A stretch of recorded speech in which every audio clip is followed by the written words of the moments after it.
This is Cam. And I'm Jen. And you're listening to Our True Crime Podcast.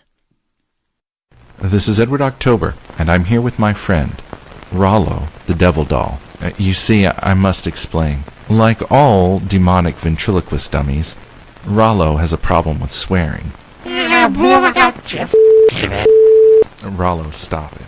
We're here to tell everyone that our True Crime Podcast may not be appropriate for all listeners. 'Cause they're so filthy. Rollo, it's not that. Jen and Cam would like us to remind everyone that they discuss subject matter that may be disturbing to some listeners, especially children. Go f*** your mother. Listener discretion is advised. Canada may be known as the friendliest country in the world, but make no mistake, it has some of the most shocking criminal cases too. My name is Christy and I host Canadian True Crime. I'm Australian, but I've been living in Canada for many years. Canadian True Crime takes a deep dive into some of Canada's most well-known cases, like the Ken and Barbie killers, Robert Picton the pig farmer, and many smaller cases you probably haven't heard of, but are just as fascinating. If you're looking for the facts of the case told in a narrative storytelling format with ambient music, you can find me on your favorite podcast app or social media, just by searching for Canadian True Crime.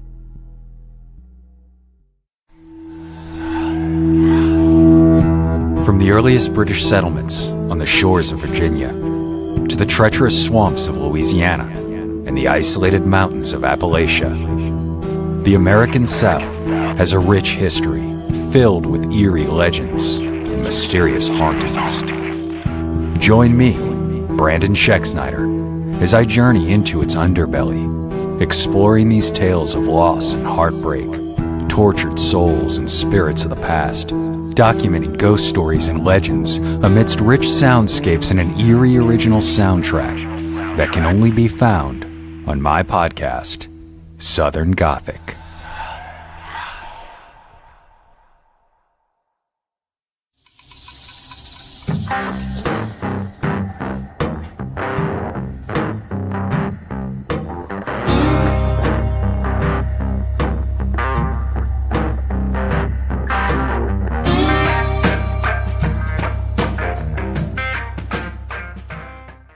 All right, Jen, how are you? What's going on? I'm doing great. How are you? I hear we have some shout-outs.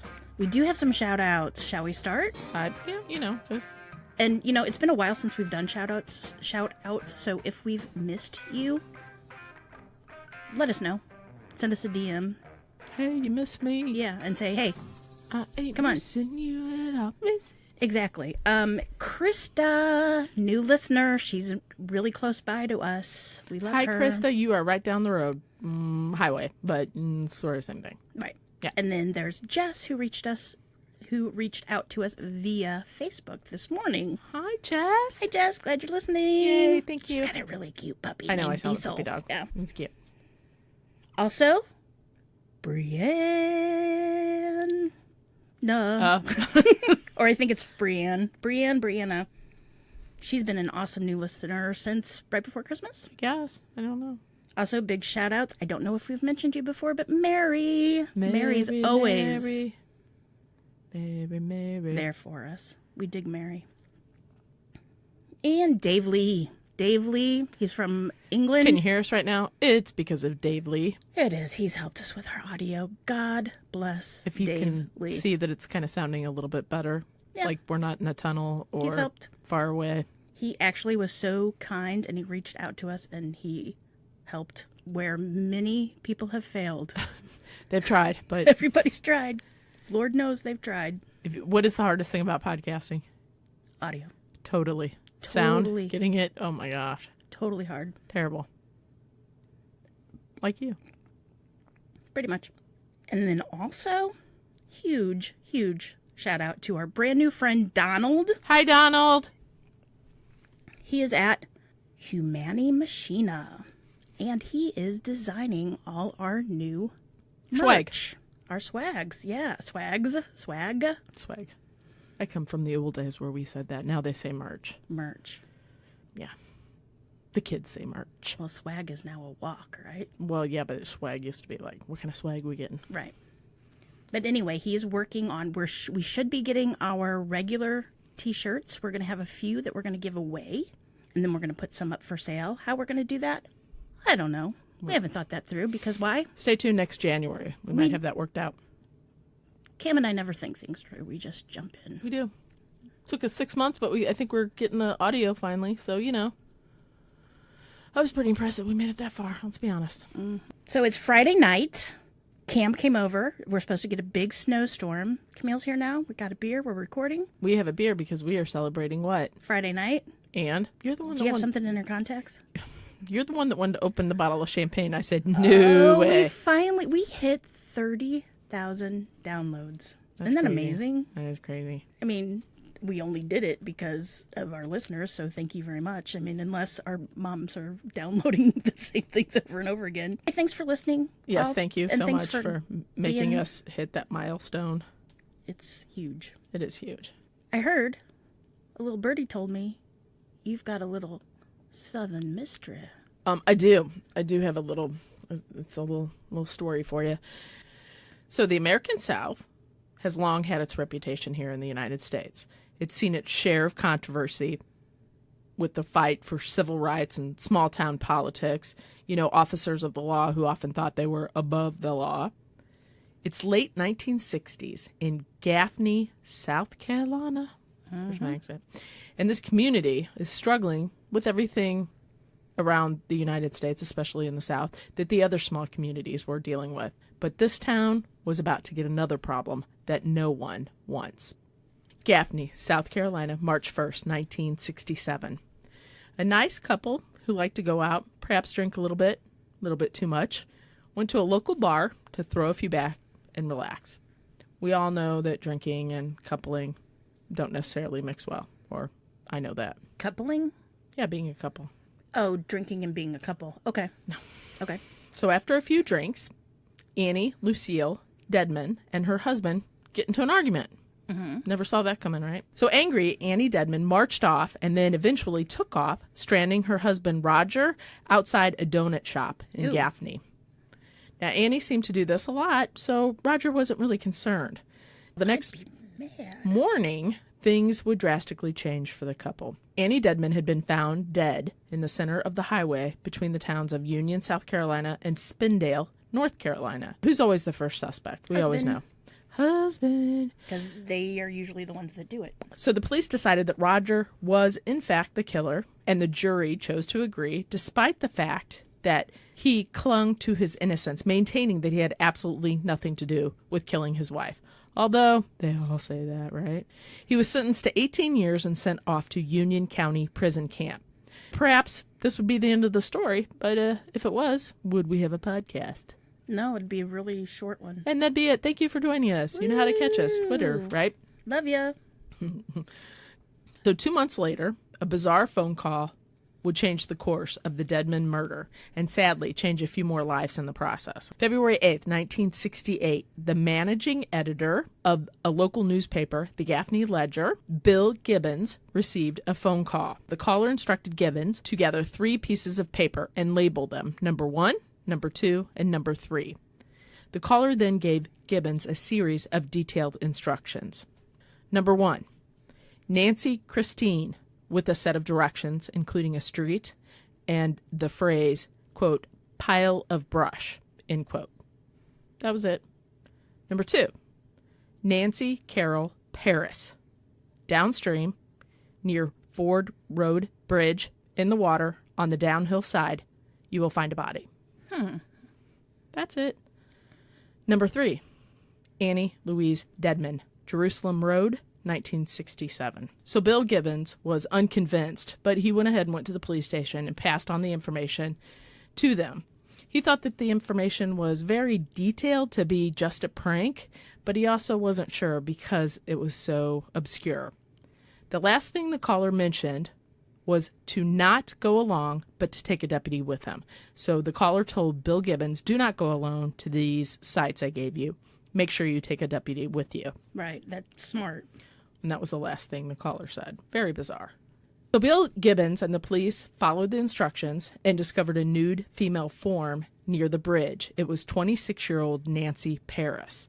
She had been missing for 1 day, having last been seen walking her poodle. She was nude and tummy down with her legs slightly separated. When the police went in to get a closer look, you could see the red strangulation mark around her neck, and on her back were cigarette burns. The authorities now know this was no prank.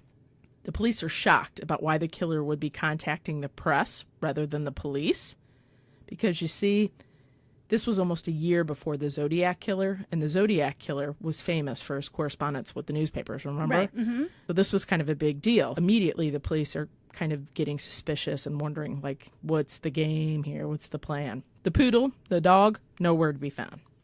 That comes into play later. So after finding the first body, they knew they were in trouble. So more officers arrived. They went to the second location looking for the brush pile that the killer had mentioned. Soon they discovered a small foot sticking out from beneath a brush pile. It was 14-year-old Nancy Reinhardt. Now, Nancy had been missing for 10 days. Her body, too, had cigarette burns, and she also had been strangled. The weird part about this is the caller identified her as Nancy Christine. Well, she had been going by the name Tina, so the police didn't automatically know that Nancy Christine was actually this missing teen, Tina. It took them a while to catch on to that. It was the same person, but the caller identified her as her proper birth name, Right. with no last name, versus Tina. Third note, it was different than the other two. It had mentioned Jerusalem Road, which was located in the neighboring Union County. So the police had to head back to the station and call the Union County deputies. Now, deputies were well aware of this location and that it was where, in fact, Deadman had been found just 6 months earlier. Her body was found just as the previous two, undressed and strangled. But her killer, as they thought, was already sitting in jail for her murder because it was her husband. If he was in jail, there's no way he could have committed these extra two that had just happened. Exactly. Was there a second murderer out there? They didn't know. Maybe there was just one murderer and the other guy's innocent. The police now knew that they needed help, right? So they called the state police. Gaffney, South Carolina is a pretty small town. Still is today, by the way. So the town of Gaffney was freaking out, obviously. This is a small, quiet town. Phone calls of sightings and people reporting that their family member might be the killer or that their neighbor's acting strange started coming into the station nonstop. A phone call came into the station stating that he had been at the bridge that previous night and he believed he may have seen the killer, and he described the car in detail. So police were a little bit confused as to why this person would come forward with this information about seeing somebody on the bridge and identifying their car 2 full days after witnessing a stranger at the bridge, knowing that the police had put all this information out there, right?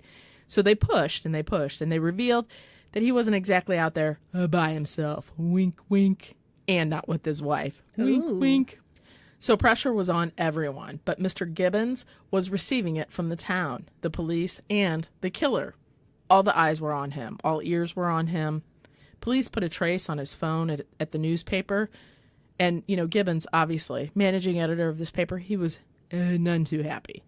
But police are wondering, why are you calling a managing editor of the small town? Like, why aren't you calling somebody else? Suspicions started to heighten within the police department. Why would he be contacting Gibbons in the first place? Maybe Gibbons knew a little something more than he was saying. However, it wouldn't be too long before a phone call came in. But guess what? It wasn't the office phone that they had tapped. It was his home phone. Ooh, really? So what's that going to do? Not any good. Yes, exactly. Right. More suspicion, right? So it's February 12th, 1968, and Bill Gibbons would receive another ominous phone call. The deep male voice threatened, "If you don't catch me, there will be more death." Gibbons tried his best to keep him on the line and also tried to talk him into turning himself in. The voice simply stated, "It's no use. I'm a psycho. I'll get the chair. They'll have to shoot me like the dog I am. The only Oh. reason I'm telling you all this is to get that other boy out of prison. He's serving my sentence." Wow. Dun, dun, dun. Exactly. Gibbons took notes on a brown paper bag, and the notes contained a lot of details. Police went to Gibbons' house and demanded to know just how the killer would know to call him at home, and how could the killer know that the office phone was tapped. So Gibbons is kind of freaking out. He's like, I don't know. I didn't do this. I didn't sign up for this. I have no idea. I always feel like somebody's watching me, and I got no privacy. Whoa, whoa. Could that be it? Could be. Or they're hiding in the ceiling. Yeah. As police were at Gibbons' house and they're questioning him, guess what? What? Phone rings. Ring, ring. It's the killer. So they're right there. The police are there, right? So they're seeing that he's not... Right. No connection.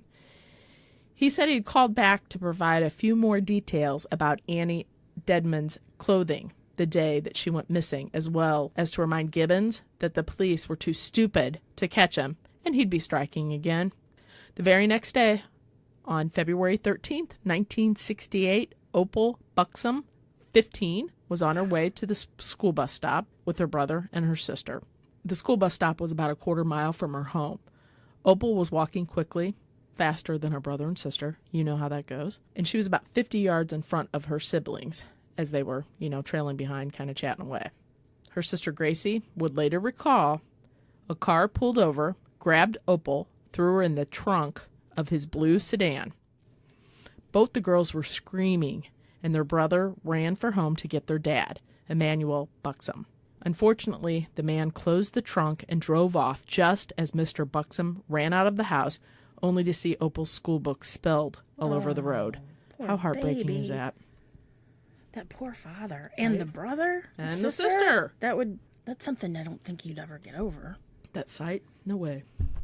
So, Jen, this was the South in the late 1960s. Like many towns during that time, they were often divided by where you lived and, sadly, the color of your skin. The 3 murdered women so far had all been white, but the killer changed his victimology, his victim type, with the abduction of this young teen, Opal. Opal was black. Now, this was also different because when it happened, they had actually had witnesses. The siblings had seen him. They had a description of him and the car. They described him as a white male in his 30s, and they had a pretty good description of the car. Police immediately gathered the town. They asked for help. The town came together. They all paired up, and they went searching. They were very much hoping to find her alive because this was like moments, like he had just driven away. So 2 volunteers were cruising around, and they'd soon come across who would later be the killer himself. Lester Skinner and Henry Transo. Now, one's a game warden and one's a golf pro. I can't make that up. I love that. So they buddied up, and they're out there. Seems like a good pair. Right? They're out there perusing the country roads, these dirt roads, looking for people. So they make a turn onto this dirt road, and this is like in the middle of, the deep south, whatever. Very bumpy. And as they do, they see a man who fits the description. Oh, good. He's walking to a car that seems to be parked in the middle of nowhere.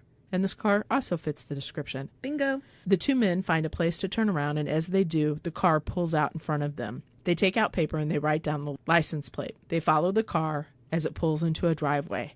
Bam! They have their man. They have their killer. He just pulled into his house. Ooh, good. Do you think that's really what happened? No. Of course not. But it sounds good. So the men take the information to the police, who then immediately get everybody together. Woo, woo, woo. They go to the house, guns drawn, demanding the occupants come out with their hands up. Man comes to the door. It's not the man they saw. The police then ask the man who found the car in the woods if he can take them to the location. They comply, the 2 guys. Turns out it's not the man they saw. Right.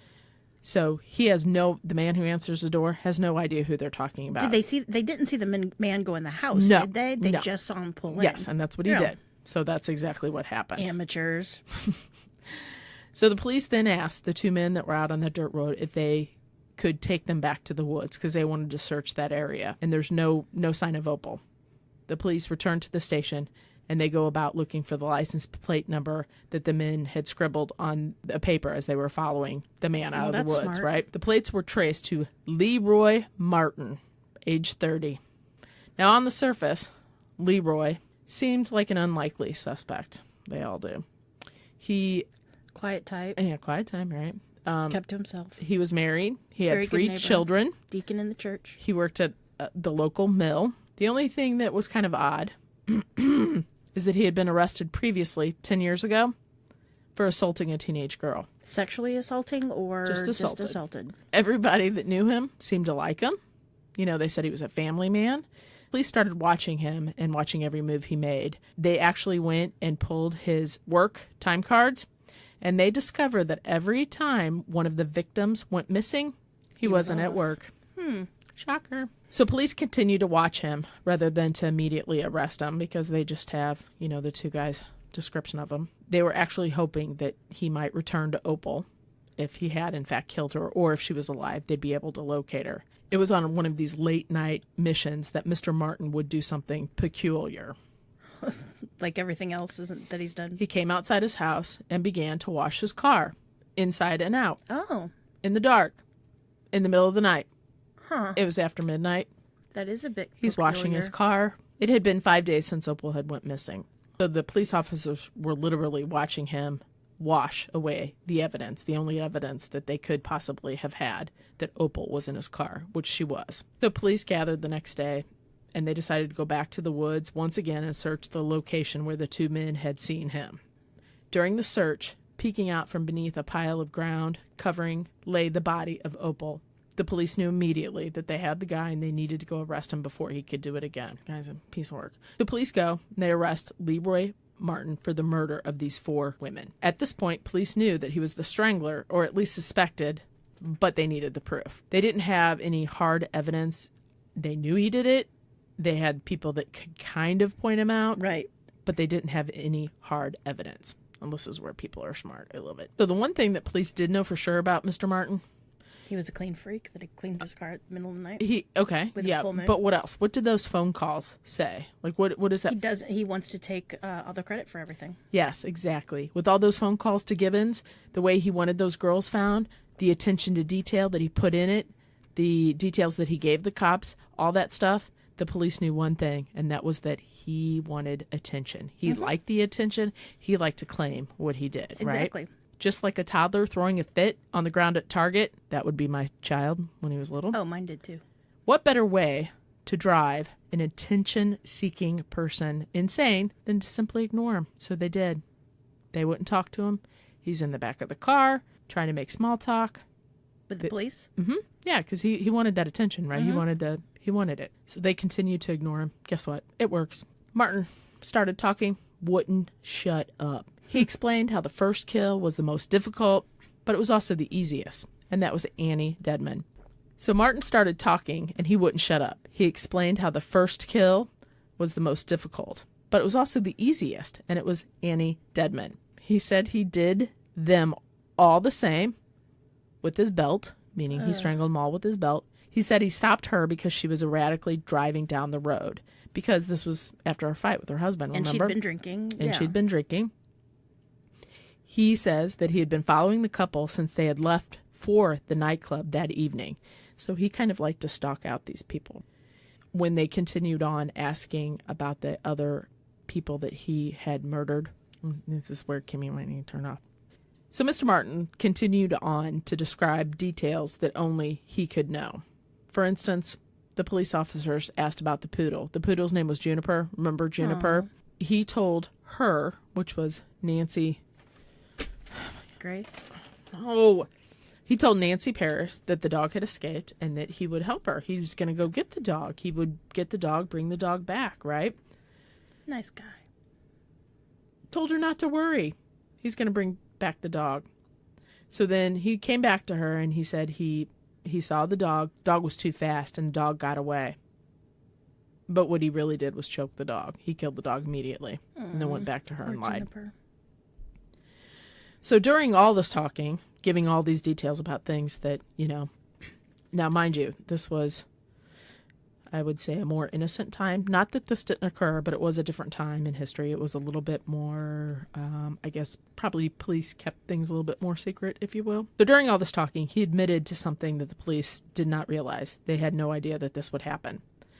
And it would actually make them and everybody else really realize how evil this married father of 3 could be. As if killing these young women wasn't bad enough. And the dog. Martin admitted that over the course of 7 to 8 days, he would return to Reinhardt's body and sexually molest her. He also admitted to visiting the other bodies for the same reason. So police believe that the strangulation actually occurred while he was first molesting them, and he became too aroused. Overzealous. And he ended up murdering them. Now, in the end, he probably was going to do that anyway, but knowing his psychopathy, I guess, that he would prefer to prolong this, and he just got so excited and killed them. While this is really beyond comprehension for us as humans or, people that have compassion, there was another detail that came out, and to me, I think it was even worse. He admitted that he went to the funeral service of Nancy Christine Reinhardt. Now, that was the little girl that was kind of his favorite, the one he visited for 7 to 8 days. Right. And he the actually... dog. No, that's the teenager. There was 2 of them named Nancy. This was the teenager, the young girl. She was 15. Ugh, yuck.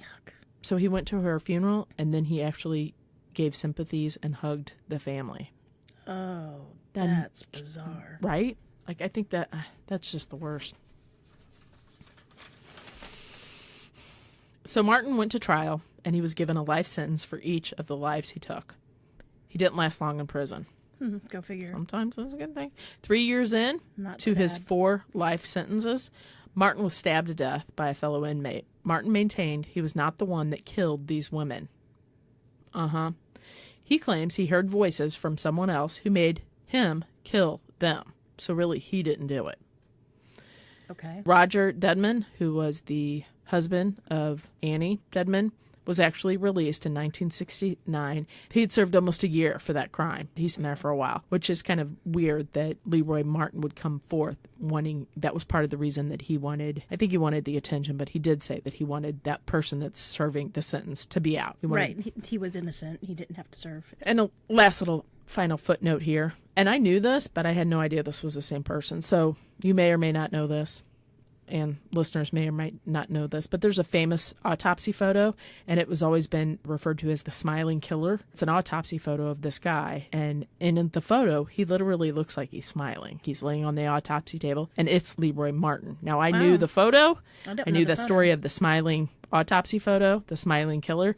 I didn't put it together. I didn't know it until the end of the story, and I'm like, holy moly. Huh. So we'll put that online, because it is bizarre, and I'm sure it's just muscles or whatever, but he does look like it's a smirk, kind of, you know. Who killed him in prison, do you know? He was just stabbed by a fellow inmate. Wow. No, I'd never heard of the Gaffney killer. You say that every single episode at the end. Swear to God, you do. What? Wow. Huh, that's interesting. I've never heard of him. You say that every time. Okay. Then I won't say anything. No, but I just noticed that. I started noticing. But we say the same thing. Wow. Ooh. That's why I tried to be quiet and not say. No, ooh, I know. I tried that the last time too, but sometimes it's hard. I know that sometimes podcasters or other people, they feel like we're making light of the situation, and that is not at all. Sometimes it's shocking. Actually, most of the time, you and I don't know the other story till we sit right here. Right. So when the listeners hear it, that's when we hear it. So sometimes the shock and awe and disgust, I mean, it's especially like some of the really morbid, terrible details. I want your reaction. I want you to react like as if you and I are just chatting. Right. Because as a person that hears this is not okay. It's not okay. It's not funny. It's terrible. And so we would never make fun of that. Sometimes it's just kind of, frankly, it's hard to get. It's hard to acknowledge that this could happen. It's hard to understand how somebody can be like this, you know? Anyway, so that's the story of the Gaffney Strangler. Do you want to tell the good people how they can find us? If you want to get in touch with us, you can check us out on Twitter. Our handle is @OurTrueCrimePod. We are also on Facebook. You can like us, start conversations on there, although nobody ever does. Come on, people. Let's get it going. We have a blog, OurTrueCrimePodcast.com. So anyway, you guys know where to hit us up if you want to. Check out the episode before this one or the episode after, and you can get the info. Otherwise, remember, lock your doors. And keep passing by those open windows. Bye-bye. Love you. Today's episode is brought to you by Shock Top. And it's Friday. It is Night. Friday. We never do that. Friday night. Friday night. Feeling all right. Thank God it's Friday. Friday. Friday. It's terrible. We gotta bring it back in. Reel it in. Stop it. Whatever. Focus. Rainy days and you always bring me down. Oh, well. At least. Never mind. What? I go down? Yes, that's what I was going to say. Honey, how But do you think I got these diamonds? Come on. Did you hear that? That nice swallow of... 1-800-CAM swallows. Oh, okay, you went there. Okay. Yeah, go ahead. No, we can cut it out. No, go. No. No. No, you. No. I'm not saying anything. Nope, go ahead. Nope. Nope. I'll wait. Me too. It's your podcast. I'm just sitting here. Time keeps on slipping. Time after time. Into the future. Hey, buddy. Have you got the time? Okay, that's it. Go. No. Say. No, I was going to say that. I was going to say we're going to have a Do it. very special... I asked you if I could do this in a southern accent. I said yes. Yeah, and I tried it. And I said, what do you think? And you said, no. No. I said go ahead. Yeah, but then I said, do you think that sounds good? Do you think it sounds like a southern accent? And you said... No. But go ahead and do it. You're awesome at thinking you can do I'm just trying. accents. I know. I That's want to be and God somebody love else. I want to be somebody else. you. God love you with your trying. I know, sure. Bless your heart. Just do it. And then, hey, Absolutely not. Take Now a I poll. can't. Now I'm all self-conscious about it. I can't do it. well, get over that. Gee, I wonder why I'm self-conscious about certain things. Jen, I don't know. listeners, have these new mics. And Jen's like, now we can see each other better, right? Because a lot of the apparatuses. Yeah. So it's not like in our eyes. It's So now just, when like, somebody's right at our mouth. staring at me and being mean to me, like right now. I'm oh, God. I'm not being mean to you. I'm not doing anything. Okay, whatever. You want to hear my story? I guess. Look at you. No, you can look at me, but I need you to listen. I am. No, I'm just saying. I just need you to listen. Okay? Okay, are you doing the accent? No, because now I can't. I practiced this with my accent today, too. Then do it. No, absolutely not. Has to be on. I have to have confidence, and I need support, Jen. I need You support. sounded absolutely fan-fucking-tastic. No, you said no. You did. No. Ready? I thought you asked a different question. No, you didn't. That's why I answered You no. big liar. Your pants are on fire. So, give me the lead in. I got a story. Hey, Camille, I heard you got a story. I do. I'm going to tell you a little story, and About a man named Jed. about a man named Jed. Poor He was just a mountaineer. poor mountaineer. He barely kept his family fed. And then one day, He was shooting at some food. and up through the ground, Came a bubbling crude. black tea. Oil. No, Texas gold. Black tea. Texas gold. tea. Texas tea. Black Gold. gold. There we go. Texas tea. Son, let me tell you about a man named Jed. Pulled Deli Mae down on a feather bed. Stripped off panties and pulled out his worm, and out came the worm, come the bubbling sperm. Oh my God, that's terrible. Where'd you get it from? I don't know. I've known it for like ever, I think. Do you remember? See, this is why we get sidetracked. We cannot drink beer and do this because I get sidetracked. Do you remember 2 all beef patties, special sauce, lettuce, cheese, tomato? And do you remember the? 2 all beef patties, special Ross Lesser Reese, picking bunions on a sesame seed bun. How did you know that? I had to remember Google it. that. I had to Google that the other day because I was like, that is freaking ingenious. No, I remember the joke. Ready? Mm-hmm. So the American South has long had its reputation here in the United States. Reputation? Okay, see, I'm getting, because I'm looking at you. You know what? I can't even look at you. Maybe I like that apparatus in front of us better. It's funny. Okay. You ready? You can look at me, but just, come on. I got Kind of. Yeah, we're almost on 15 minutes. I know, right? Okay. Dumb. Is Kimmy going to have to turn this off? It's not, I mean, yeah, but it's like one sentence. Okay. Sorry, Kimmy. Okay. You're not Kimmy. I said sorry, Kimmy, not Cammy. I know, I'm sorry. It's okay. For assaulting a teenage girl. Sexually assaulting or Just assaulted. He was assaulted. nuts. Everybody that, Annie was the first kill? yeah, that was the one 6 months ago. Remember the girl that got in a fight? Yes. She was Yeah. way before. Annie was Okay. way before. I was confused because of. You were on your phone. No, you were, but that's the point. That's why I need you to listen, because then you go all shocked. And No, act because like this. she was found. She was, Okay, I the was one just confused. 6 months before. That's the beer. It was Right. Not the beer. You were on your phone. Okay, listen. I gotta start. Because the third call was about Annie Desmond. The first call was No, about the- somebody. No. He Yeah. made one call and gave 3 details. Okay, the 3 details. And the the third third one detail was was him, Annie. and it That's said- why I thought it was in And it order. gave a year though. It gave a year, 1967, because it was 6 months prior to the other 2, because the other Okay, 2 were well, then I killed was back to back. confused. I was confused. So he also started describing details of which only the killer could know. Canoe Canoe? down the road. Is that the new canoe? Canoe? Can you believe it? Okay, sorry. I love a good canoe. You didn't say the name, but Till just now, Jen. I know. I just said it. But I do remember the poodle.